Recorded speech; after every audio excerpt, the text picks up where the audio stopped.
дымсыз үйленген адамдар бар тарихта. Дымсыз үйленген, бірақ Алла Тағала сол некелерінің берекетімен, жалпы неке берекет қой, осыны ұмытпау керек ше. Неке берекет. Қарама қарсысы бар ғой.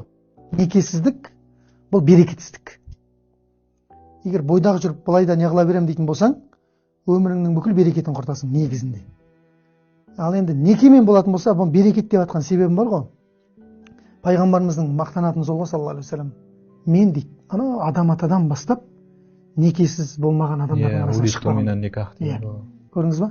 Қараңыз да, енді маңызды аталарына тоқталатын болсақ, Ибрахим алейхиссалам, Исмаил, Ажар анамыздың некесінен шықты, Исмаил мен Аланың некесінен Қайдар шықты, Қайдардың неке келді де одан Құрайш шықты, Құрайштан Хашим шықты.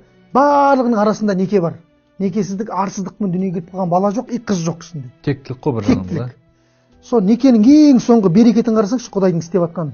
Ең соңғы сол некелердің берекетін шығарды да пайғамбарымызды атып шығарды ғой. Саллаллаху алейхи вассалам. Бекерден бекер айтып жатқан жоқ та, мен некеден туылдым деп. Яғни некесіз туылған адам бұндай мәртебеге ие бола алмауы мүмкін да. Бізде тіпті шариғатта некесіз дүниеге келген бала имамдыққа өтпейді ғой. Зинадан туылған бала имамдыққа жарамайды бізде, алып тастайды оны. Ол Құранды жаттаған болса да, басқа қылған болса да, ол екінші міне қарай кетеді.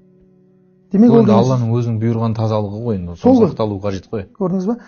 Демек неке бар, значит берекет бар иншалла.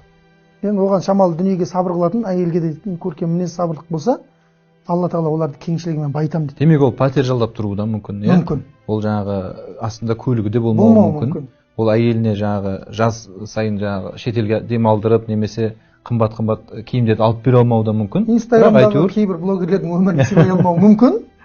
Бірақ әйтеуір тамағын тауып, жаңа киімін тауып береді. Осы шамасы жетедіге жатады ғой бұл енді. Жетеді. Жатады. Бұл бір жағынан, екінші жағынан адам егер де жан тыныштығын ақшамен өлшейтін болса қателеседі адам.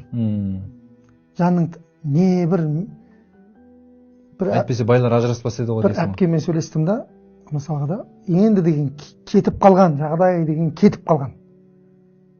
Бірақ ананың уайымын тыңдасаң бар ғой, ана жағдайынан да ауыр да. Уайым. Сонда айтып жатыр, бүкіл дүниемді айырбастаймын дейді, тыныштығым үшін дейді, отбасын деп жатыр. Сондай мәселе ғой.